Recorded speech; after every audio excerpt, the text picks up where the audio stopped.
So yes, AEW versus New Japan. I have been waiting for this moment forever. I really hope this is a once a year pay per view. I feel like once a year, there's infinite matches we can make. Especially this card didn't provide a lot of those dream matches that I wanted. And one of them got canceled. So let's get right into it. We got 4 matches on the pre-show to talk about. Usually I wouldn't give a fuck, but a couple New Japan guys were on. Aaron Solo and QT Marshall of the Factory versus Yoshihashi and Goto. This is good shit. This is fun. Marshall definitely had his working shoes on today. He was doing some good stuff. Goto smacks the hell out of QT. Yoshi comes in with a hot tag, clearing house. Goto with the Hiroshi Goroshi super kick combo. And then GTR Spinebuster combo for the win. Yoshihashi and Goto get the win here, obviously. There was a time where QT went for the Sasuke special or QT special, and it looked pretty rough. I know he doesn't do the move a lot, but he's really gotta watch out for that shit, man. Some dangerous shit right there. Like legit, oh my god, he almost busted his ass, but this was fun. Then we get the added match of Nick Camarado versus Lance Archer. I love how Archer is representing New Japan, even though he's in AEW. Telling you, he should have never left New Japan. He would have probably been world champion by now. Big boot by Archer. Both guys going at it, big boy style. Archer with a choke slam. Hits the old school tight the rope walk into the moonsault. Archer finally is able to get him up for the blackout for the win. This is good stuff. Camarado is very impressive too, man. It sucks that they did nothing with this guy when he had this little momentum. Camarado legit gorilla pressed Archer from a standing position and kept him there for a good while. That was pretty dope. Then we get Swerve in Our Glory versus El Desperado or Kanemaru. I really wish Despy had. They should have just made this one-on-one with him and Swerve. They did 99% of the match and it was so good. Numero dos by Despy early. Aiming for Keith Lee's leg. That is the story of this match, is destroying Keith Lee's leg. Swerve and Komaramu do some cool stuff. Like I said, they're going for Keith Lee's leg again. A brainbuster by Swerve. Then a Rolling Thunder flatliner for a near fall. Then Lee finally comes in. Swerve does that cool thing where he super kicks Desperado out of the ring, but Desperado is hanging on by his feet. Such a great spot. Big Bang Catastrophe, the BBC, for the win. And Swerve in Our Glory seems to be back on page, but I don't think this tag team's going to last too long. I don't think at all. ALA Dojo Boys versus the Ass Boys and the Acclaimed. So the Ass Boys get distracted and go backstage because Danhausen plays this Ass Boy song that he made for them. They absolutely lose their mind. They go back there. So you would think, oh shit, LA Dojo's gonna win. Nope. So Max Caster is on his own, getting destroyed. Then Billy Gunn comes in. Billy Gunn, I kid you not, beats the whole entire LI Dojo by himself. Which is whatever, they're young boys. But damn, I thought that was kind of fucked. I was like, god damn, Billy Gunn, bro. Billy's awesome, though. Billy Gunn takes them all out. Famous, sir, the one and only. He hit the one and only. That was pretty fucking dope. And tags in Mac Caster for the mic drop. And that's it right there. That's the pre-show. Fun overall, got some good stuff in there. But now let's get to the main card. We got Jericho, Minoru Suzuki, and Sami Guevara versus Unimo Shooter, Eddie Kingston, and Wheeler Yuta. Yuta starts the match off with 7 German suplexes to Jericho. What the fuck? What a start. Shooter is whooping Jericho's ass in the corner.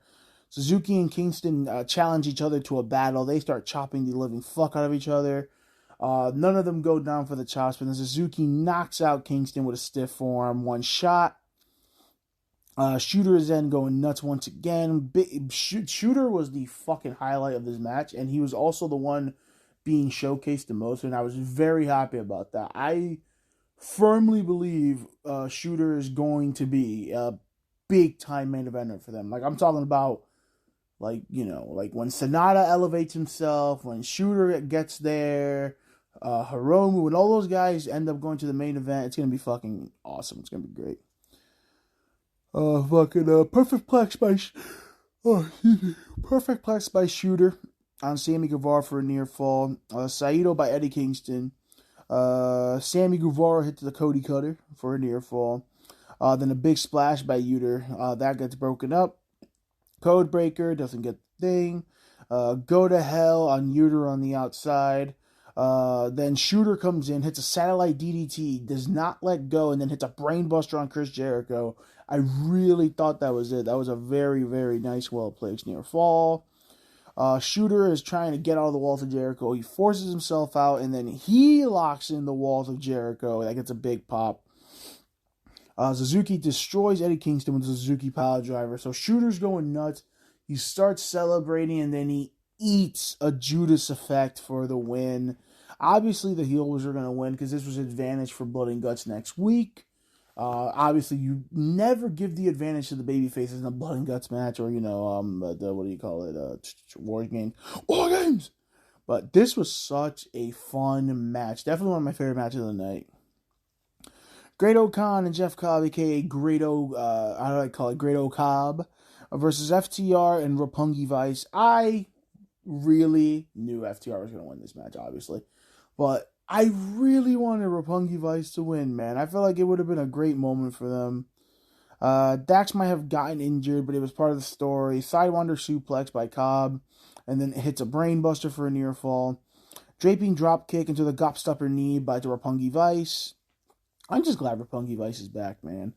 They go, they hit the double knee special. Dax comes back out. Dax then hits 4 German suplexes.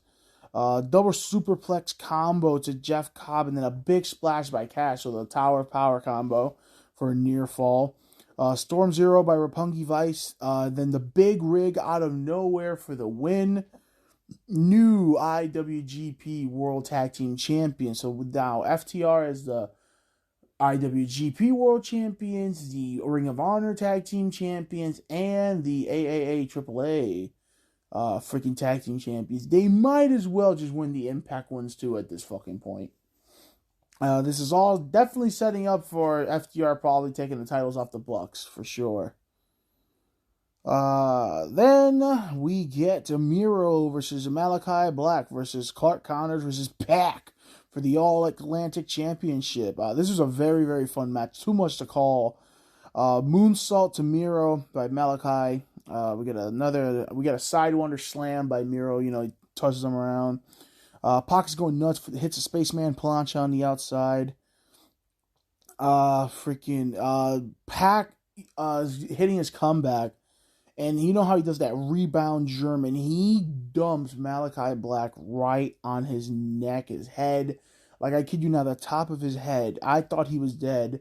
So then Clark Connors comes in and dumps Malachi on his head right after that again. I'm like, oh my fucking God. Malachi gets a table. Clark put a spear through the table to Miro. It's so weird seeing Miro and Pac working together after, Miro basically said he would never work for him in his whole life. So Clark spears the fuck out of Miro through a table. Machka kick, and then game over. Pac refuses to tap. I think this is the longest anyone's ever held on the game over. Freaking Malachi comes in. He missed Miro in the face while he has the game over locked in. Freaking Pac then hits a 450 splash while Malachi and Clark Connors are fighting in a submission predicament. He locks in the brutalizer. Clark Connors taps in immediately. And first time All-Atlantic champ Pac. This was a great match. Fantastic showcase for Clark Connors. Like, I know I wish they could have put someone with a bigger name on there, but I'm okay. Because this is an up-and-coming guy. He's great. He looks great. His shit looks good. I'm definitely glad he got people chanting for him. He definitely did really good in this match. I thought he had an excellent showing here. And like I said, Pac, I really thought this was Miro's title to win. It's pretty much made for him. But Pac deserved it, dude. Pac's been working since day one in AEW here. This guy is fucking great. The Dudes of Attitude, Shingo Takagi, Darby and Sting versus Young Bucks and ELP, El Fantasmo. Another match plagued by the injury bug because Hiromu Takahashi was supposed to be in this match. And honestly, next to Okada, Shingo and Hiromu were probably tied for the people I wanted to see the most. Hiromu ended up catching a fever and they would not let him even come to the United States. But this match was actually really fun too. Sting attacks them in the heels in their entrance. They're over here looking for Sting because Sting was coming out. Nobody came out. Sting is insane. The man is 63, 64 years old. He jumps off the fucking entranceway, dives on all of them. ELP does his fucking famous backbreak where he takes 10 years to do it. Code Red by Darby. He sneaks out of there for a near fall. Shingo comes in, twisting snap suplex by Shingo for a near fall. The ELP is trying to get some offense. We got a pop-up Death Valley Driver by Shingo. Then a Yukon Lariat for a near fall. Double super kick to Sting, but he no-sells. Everyone's going crazy. Everyone's hitting their shit. We get Thunder Kiss 86 splash. Then the rope walk moonsault. Then the triple super kick to Sting. He finally sells that one. Double Scorpion Death Drop to both Young Bucks. Johnny Cage nut punch by El Fantasmo. Fucking Fantasmo then tries to give Sting the good old nipple twister, but it's not working. Sting no sells that shit. Then Shingo comes in, pumping Bonner, goes for the Made in Japan, ends up switching it mid-gear to the Last of the Dragon. That was sick. I fucking love Shingo, dude. He's the best. And yeah, this was such a fun match, and it's so sad because imagine Hiromu in this match, it would have been even funner. Backstage, Jericho and the Jericho Appreciation Society are talking to Shooter, and they're like, "Hey kid, you're really fucking good. You really impressed us," because they played a video package going back a long time ago where Shooter's dad, Red Shoes Uname or whatever the fuck, I think that's his name. Jericho ends up attacking Shooter as a young boy and his dad. So the whole match was kind of built around him trying to beat his ass. And Moxley was supposed to be in the match. And remember, Moxley is Shooter's dad, basically. So Jericho ends up fireballing Shooter. And honestly, you pretty much have a Wrestle Kingdom match there. Jericho versus Shooter. Jericho can put over Shooter. That's the big deal. I feel like that's the fucking way to go. I just feel like that's the money right there. Then we get a Tony Storm versus Thunder Rosa. Rosa's doing a lot of Goldust offense. We get a stunner for a near fall by Rosa. Tony starts fighting back and some Germans, some slams, some good strikes here. We get the crazy hip attack by Tony Storm in the corner. Legit, she has to have, next to Umaga, the greatest hip attack I've ever seen. It always looks vicious. Thunder Driver by Rosa, but Tony Storm actually kicks out. I'm pretty sure she's the first one to kick out of that shit. Rosa ends up winning with Dustin Rhodes' final cut. I still call it Schizophrenic when he was Black Rain, because I still thought that was like the coolest fucking name for that shit. Fucking Schizophrenic.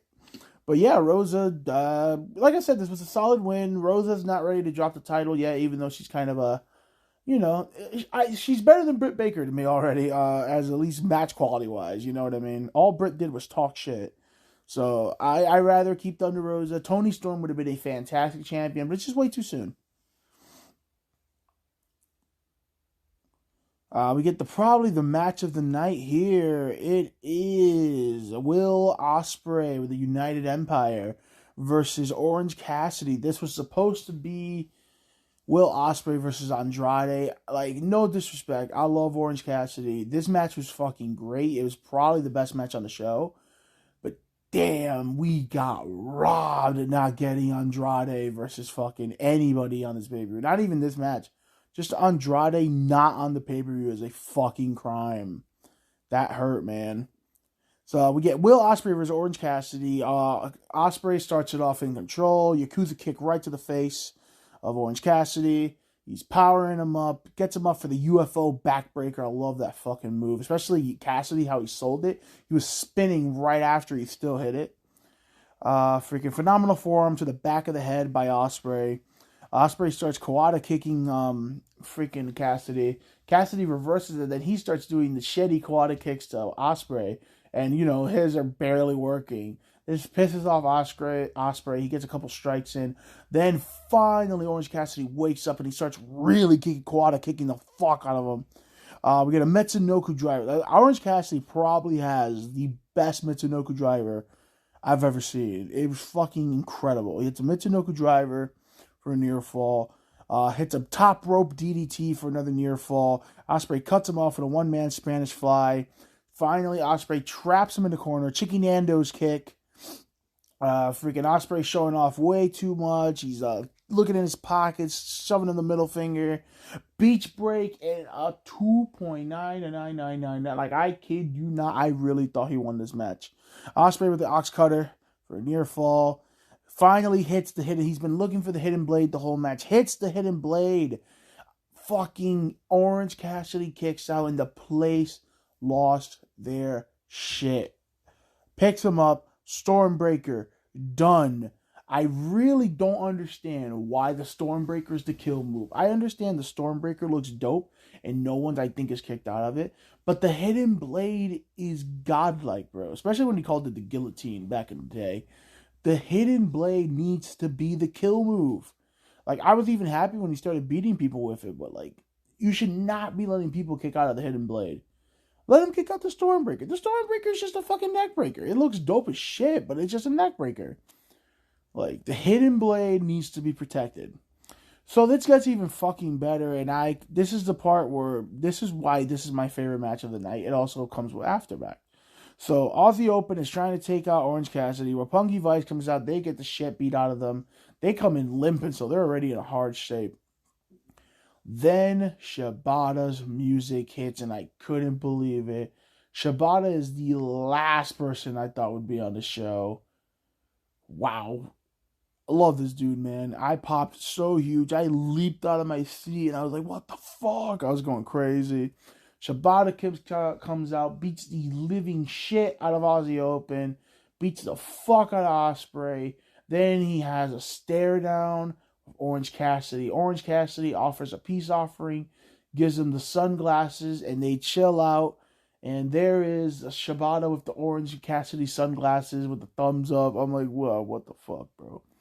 Shibata on the fucking show. That was awesome. Zack Saber Jr. versus Bryan. Bryan Danielson's handpicked opponent, and we get pretty much what I expected. And I've been calling for this man to be part of the freaking Blackpool Combat Club since day one. It is Claudio Castagnoli, Cesaro.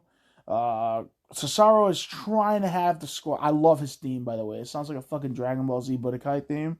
So that's fucking dope. Cesaro is trying to do the squash match from fucking 2K. He uppercuts the living fuck out of Zack Saber Jr., hits the neutralizer. Zack Saber Jr. kicks out and rolls out immediately. We get just uppercuts and a great technical wrestling match here. This was awesome. A big delayed suplex by Cesaro to Zack Saber Jr. Zack then finally starts doing his thing. He destroys Cesaro's arm. He's pretty much breaking that thing apart the whole time. Cesaro fights back, hits an Irish Curse backbreaker, hits 3 of them actually. Shout out to Sheamus. Big gut wrench from the top rope by Cesaro. He finally gets a swing, but remember, Zack Saber Jr. has been aiming at that arm for about 10 minutes now, so he lets the swing go early. Zack gets him on his knees, and he starts kicking the living shit out of him, calling him a dickhead and all this shit. Cesaro fights back, big Swiss death uppercut, then a roaring European uppercut, hooks him up for the Ricola Bomb, gets the win. I did not think the Ricola Bomb would be the finish he would do. I would have just used Swiss Death as a finish, as it looks great. And, like, Swiss Death shouldn't be a fucking setup move, but hey, I do love the Ricola. I love the Ricola Bomb, so it's whatever. But yeah, this is a great match. I really, really thought Zack Saber Jr. was going to get the win here, honestly. I know that's weird, but I really thought, like, since, the heels are probably going to lose in blood and guts, I really thought Cesaro wouldn't win this match, but okay. 4-way for the IWGP World Heavyweight Championship. Adam Cole Bebe versus Jay White versus Hangman Adam Page and Kazuchika Okada. This was another really fun match that got ruined by the ending. Double suplex on the stage to Hangman. Hangman's going nuts. Freaking anti-air super kick mid moonsault to Hangman. Sort of guys, people can say whatever they want about Adam Cole, but he is the best at catching somebody in midair with something. He's the best at it. Flying crossbody to the outside by Okada. Saito to Okada by Jay White, takes back control. Cole attacks Jay with a backstabber. He finally betrays him, and then a brainbuster to the knee for a near fall. Jay starts fighting back with big strikes. Flatliner, deadlift German, Samboplex to freaking Adam Cole by Jay. Taz sleeperplex to the neck to everybody in the match. Pop-up powerbomb by Hangman for a near fall. Hits the rite of passage, or the dead eye, whatever you want to call it. The rite of passage is cooler. For a near fall. Buckshot to Jay White, but Okada makes the save. Okada starts hitting all his offense, taking control. Big boots, Yakuza kicks, strikes all over. Okada hits the scoop slam. Fucking big Shawn Michaels elbow drop. Cole hits a super kick on every fucking person. Hits about 3 or 4 on Okada. Then Okada picks up Adam Cole, hits a Mitsunoku driver, and then out of nowhere, Jay White sneaks in and gets the win. It's the most random out of nowhere, but then reports are saying that Adam Cole has a concussion and he is hurt. So that's what's happening there. A very bummer end to a fantastic match. What a great match. Main event time. Tanahashi versus Jon Moxley. Again, another injury-ruined match here. This was supposed to be CM Sucks over there versus Tanahashi, but I'm I'm not glad that anyone's injured, but I'm glad that we got the better match. Because Tanahashi and Moxley have been building their story for 3 fucking years. So I'd rather have a 3-year match build than a 2 seconds, oh, who you want to fight? I want to fight Tanahashi. CM Punk beats him and that's it. This is for the interim AEW World Champion because he will not strip CM Punk no matter what because Tony Khan is in love with this man. Tana with the dragon screws, trying to work Jon Moxley's leg. Moxley with a cutter out of nowhere for a near fall. They start fighting it up on the top rope. A butterfly suplex off the top rope by Moxley. Moxley hits some strikes. They go at it a little bit. Cloverleaf onto Tanahashi by Moxley. That's an insult. We got a mid-rope mini senton by Tanahashi for a near fall. Moxley starts to get pissed off. He takes Tanahashi to the outside. He gives him a Uranagi through the table. Tana is stomping in face like Daniel Bryan because Moxley was doing it to him earlier. We get a big sling blade attempt. He connects. Aces high to the outside. And then Moxley, for some reason, comes up bleeding. I don't know why. You see, that's what I mean. I wish blood made more sense. That's why I kind of rather it, just happen the hard way sometimes. Because, sometimes it makes sense. He did a crossbody to the outside. Why are you bleeding? But I do like this match, though. That was my only criticism, I would say. So, ace side to the outside. Gets him in. Twist a shout. One more twist a shout. Moxley escapes. Hits the quick, dirty deeds. Then starts doing the Daniel Bryan elbows. Tana, but then with the Kamagoye out of nowhere for a near fall. Brought up Kota Ibushi by name. I found that very interesting. Hits another aces high. Hits the high fly flow, but Moxley kicks out. I really thought this dude had it. Locks Tanahashi in the bully choke. King Kong Lariat does not have any effect on Tanahashi. Then he does it again. Hits another King Kong Lariat for taking him down. They hits the Death Rider for the win. Jericho Appreciation Society comes out. They all fight it out. Cesaro comes out. They all fight it out. Eddie Kingston's talking shit and refuses to get in the ring with Cesaro. And him and Cesaro start arguing. It's going nuts. But yeah, this was overall a very, very fun show. The pre-show, whatever, it gave us more New Japan people. I was a really big fan of the opener because Shooter is the fucking future of New Japan. The tag team match was whatever. It was a fun match, but it was just very predictable. The Atlantic title match was really, really fun. That was almost my match of the night. Clark Connors also looked very good in that. Dudes with Attitudes versus Bullet Club was really fun too. really which Herman was in there. Tony Storm and Thunder Rosa was a fun little match. Will Osprey and Orange Cassidy definitely had the best match of the show. That's what I'm saying. Like, I understand everybody was shitting on Orange, but we gotta like this guy can go. I don't know why people talk shit about Orange Cassidy. This guy, remember the triple threat with Pac, Orange, and Kenny. Remember the freaking match with Pac. That's still one of my top favorite AEW matches of all time. Is the match with fucking Pac. Honestly, like, we need to stop talking shit about Orange Cassidy not being able to go. Cesaro, finally, like I said, the number one underrated man in that company. I always said Cesaro was sneakily one of the greatest wrestlers of all time. Claudio Castagnoli time. He's about to get in here. Freaking Zack Saber Jr. is just a fucking man. The Fatal 4-Way for the IWGP was awesome. Okada got an amazing reaction. Hopefully Adam Cole feels better. And the main event was awesome. Except for those guys fighting the security on the outside that distracted the match a little bit. But overall, I think Forbidden Door was a success. I definitely need to see this every year. Around June, call it a day. You know what I mean? This would be a fun time. Yeah, but that's it for me. I'll catch you guys next time.